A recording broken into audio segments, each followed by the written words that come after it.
বন্ধুরা, রবিবার দিনে আবার একটা মাছের রেসিপি নিয়ে চলে এসেছি। এখানে কাতলা মাছটা ধুয়ে নুন হলুদ মাখিয়ে নিয়েছি। আমি এবারে মাছটা ভেজে নেব। মাছগুলো ভাজা হোক, ততক্ষণ মশলাটা রেডি করে নিই।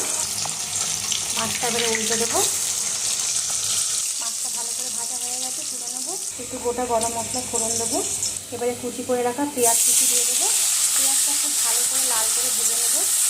পেঁয়াজটা ভালো করে ভেজে নিয়েছি। এবারে এর মধ্যে দিয়ে দেবো একটা টমেটোটা এর সাথে ভালো করে ম্যাশ করে দেবো। দিয়ে দেবো আদা আর রসুন বাটা।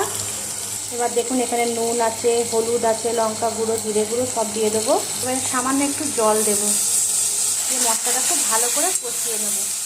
এখানে দেখুন মাছগুলো ভাজার আগে আমি এখানে আলু ভেজে নিয়েছিলাম। এই আলুগুলো মশলাটার মধ্যে দিয়ে দেবো। আবার ভালো করে আলুটার মশলাটা খুব সুন্দর করে কষিয়ে নেবো। এবার দেখুন খুব সুন্দর করে কষিয়ে নিয়েছি। এবারে আমি এখানে